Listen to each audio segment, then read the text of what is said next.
talk, team talk, team talk, team talk, team talk, team talk. Might not understand her, yeah. If you ain't talk, what we talk. Team talk, team talk, team talk, team talk, team talk, team talk, team talk. The brand new platform, yeah. It's the plug. You 75 degrees outside. Today's high's got to be right in the 97. My man T Rose from 321 Training is in the building. Train some of the biggest high school athletes out here, NBA athletes, NFL, one of the biggest trainers in the city right here in Charlotte, man. You do a lot with the youth and with training these high school athletes and middle school, elementary.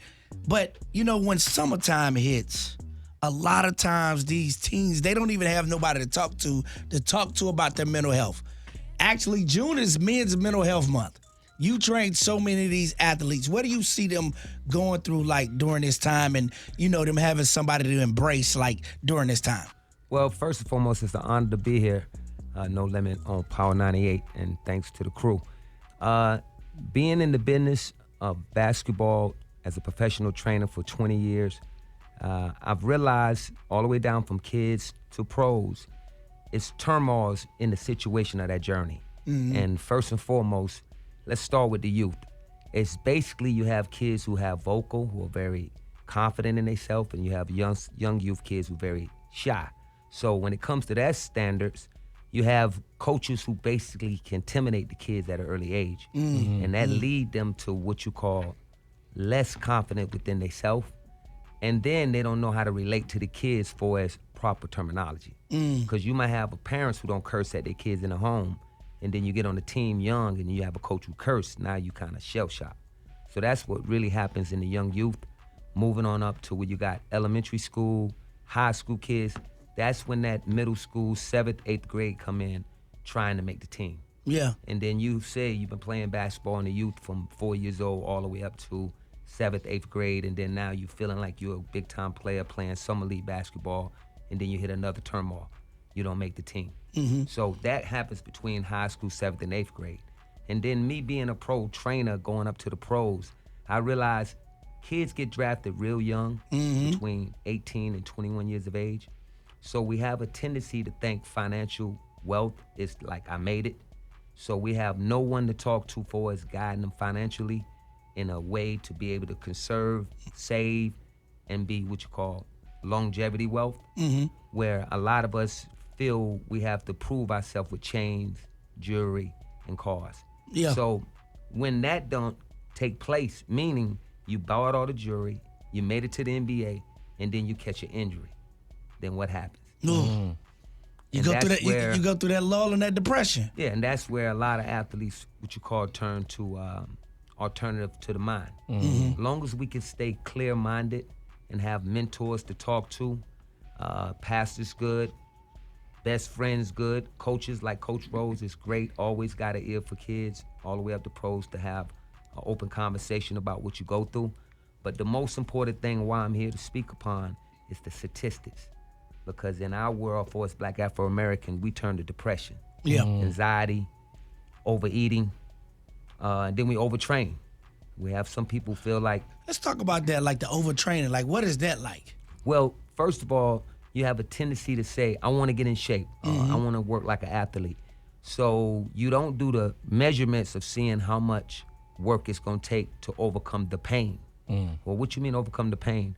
Every muscle on the body get awakened when you start lifting push-ups, sit-ups. So you overtrain by saying, I'm gonna walk 3 miles, but you never walk 5 minutes. Or you say, I'm gonna do 50 push-ups. You never started with 20 push-ups. So you tend to work the muscles too much. And then in your mind, you wanna say, I'm gonna be on a 2-month training. But once you have the turmoil, meaning the muscle pain, the morning wake up, the back hurt, then you start making excuses of saying, you know what, today, I got to pick up somebody, my kid, or, you know, today. So you run away from the training because the muscles haven't been flexibility stretch, water, fruits, then work out. And that starts from that is a byproduct of the depression. Exactly. Now, let me ask you, what difference have you seen in the kids if you starting with someone, the kids that you've worked with young, up until the time they become 18 or the time that they graduate high school and they get into college? What difference have you seen that you've made, the training that you do or the help that they get if the child is depressed or they're going through something at home, and the difference that the program that you work with has made? Well, that's a great question. First and foremost, my program is named 321 Fundamentals, and it's basically preparing athletes to be leaders for tomorrow. And that means to know that basketball is temporarily and education is more important. So what we emphasize in my program is basically, first, to be in the program, you have to write a letter to your parents to show gratitude, okay? Number two, you have to take the trash out. For all males, they have to take the trash out without parents telling them. And then the third thing is, a coach told me a long time ago, if your bed unmade, your game unmade. Oh, wow. So you have to keep your bed made at all times, okay? So what we do, we try to lead them in the right positive form of being leaders in the home. Then it turns over to the court. So in my term of training, say I had a kid from, say, 5th grade, and he stayed in 321 to 18. The number one thing I can guarantee is he's gonna be confident in his communication. He won't be a kid who basically sit back and wait on the coach to tell him what to do.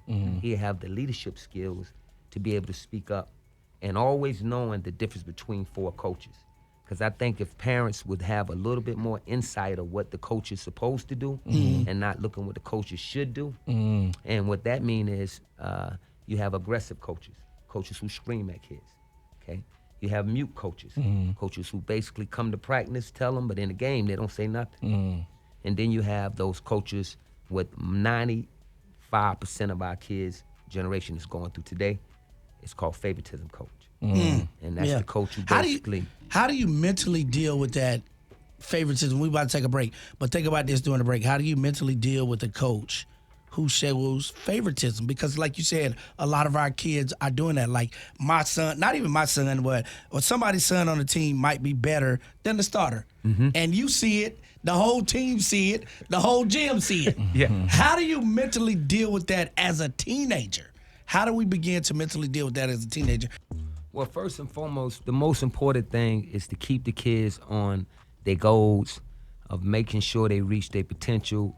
If they get on the team beginning of the season where a coach is not playing you, you see the favoritism right in your eyes.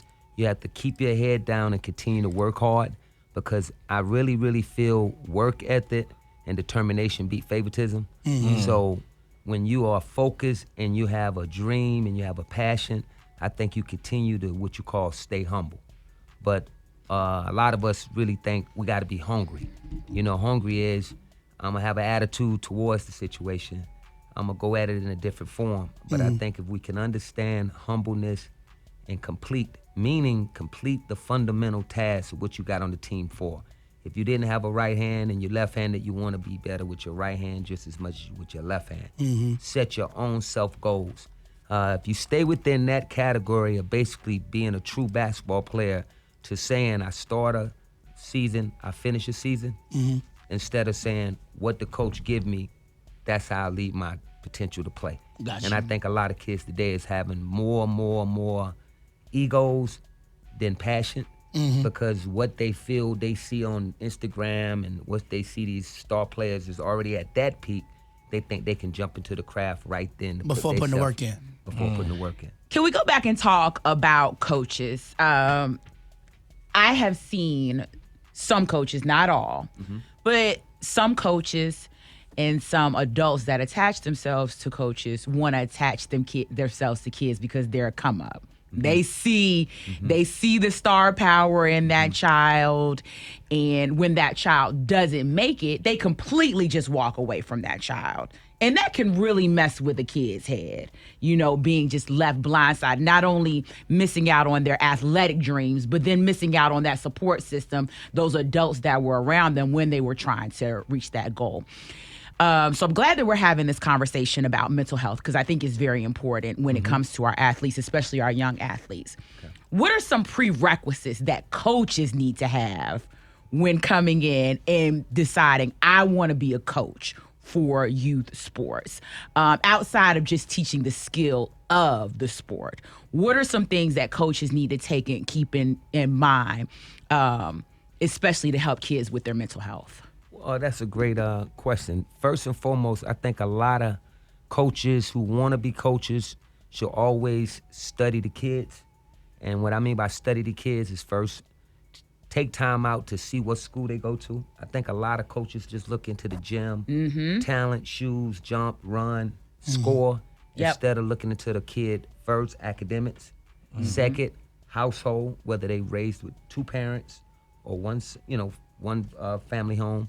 The most important thing, the coach roles of being a coach, is also understanding if the kids basically talkative or mute. Because, you have some kids who don't like to talk but can perform at a high level. And then you have a lot of kids who do a lot of talking and can't perform. Yeah. So it's vice versa within learning the kids' culture and learning the kids what I call personality. Yeah. So when you're a great coach, you always want to say the proper words. And my thing as a coach, I always tell every kid they all starters. So it's either you're going to give them positive motivation or you're going to give them negativity, criticism. Yeah. So when you're giving them positive energy, then you can kind of be aggressive, but in a positive way. But when you give them negativity, then you're pulling the kid confidence away. And I think that's where a lot of coaches is kind of like self-personal, how they deal with their kids. They deal with every kid, and you can't do that. Can you talk about the role of the coach after the season? Yes. I mean, not just after the season is over, because you can roll into another season, but I'm talking about after the season and the sport is done. Like right now, like for a lot of people, this is off the season. No, I'm talking about like I have it's graduated done? and the sport is Okay, over gotcha. for me. I I'm got no you. longer playing.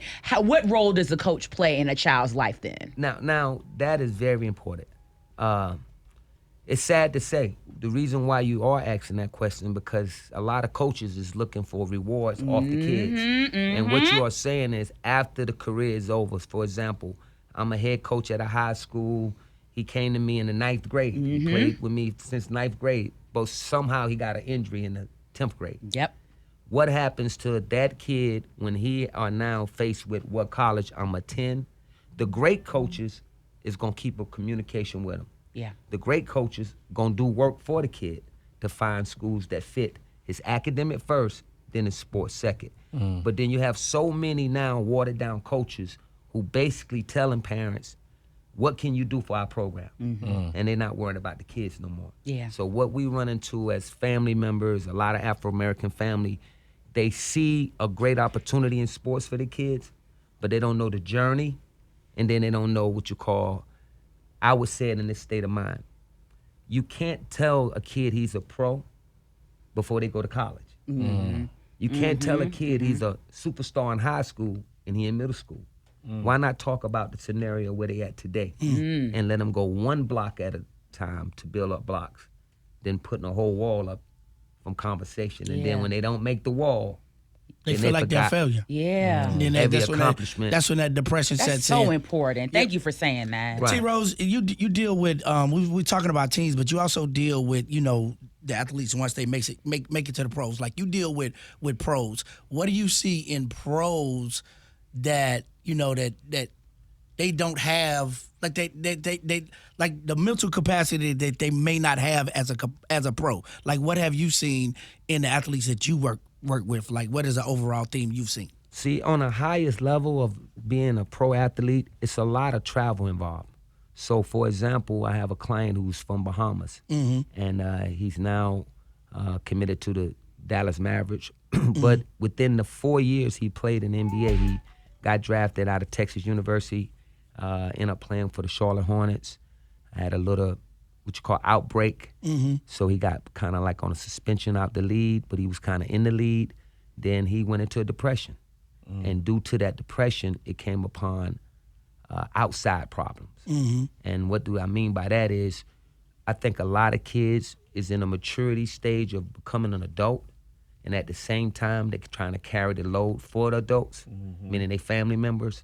So you have a lot of athletes who basically feel they can take care more responsibilities outside of their craft, and that leads to what you call depression, stress, and then that's where the kids are saying they're an adult, but they still a kid learning how to be an adult in that environment. And then we see the outbursts play out in the media or play out, with the teams and stuff like that. And we don't judge them on their kid aspect. We judge them on being a pro athlete and being an adult, instead of giving them the grace saying this is a young person still developing. Right, and without a parent in their life for the last 10 years. Yeah. When you're coming out of one family homes, it's a little bit more difficult.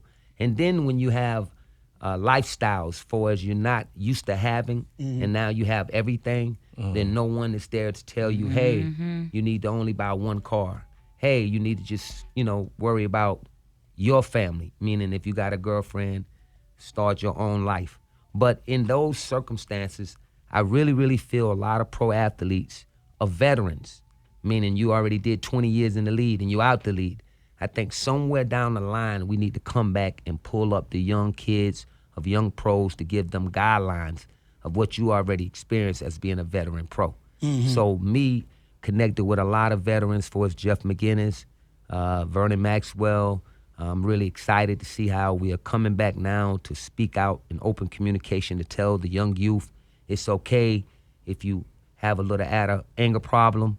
It's okay if you feel like you're not great enough. But the thing I'm trying to speak on is I think we have to keep the kids with a clear mind and not let them run to alternative substance. Right. So, like when we get hurt, we start drinking. Yeah, or smoking or whatever. The smoking part really kicks in early with the young youth now in high school. Nah, you're right. So we got to kind of like keep our eyes to understand that it might seem cool, but once you get into a depression with an injury, then it's harder for you to return back as an athlete. Well, I appreciate you being here today, man. How can they get in contact with you? You're one of the best trainers in the city. This is not even a shameless plug. This is the truth. 321 Fundamentals. Well, you could get in touch with me at my IG, 321 Fundamental Training. You can look up on Facebook under 321 Fundamental Training. And also, I do a lot of things with the church for as the elders. If you was to happen to come to my church, New Zion Church, to where you can be able to get in touch with Coach Rose, because I do a lot of flexibility for the elders. That's what's up. I got to come get that flexibility training, too. I've been on you. I've been on you, and I'm going to stay on you. I'm coming. Appreciate you, T-Rose. Love you, man. Thanks again, y'all.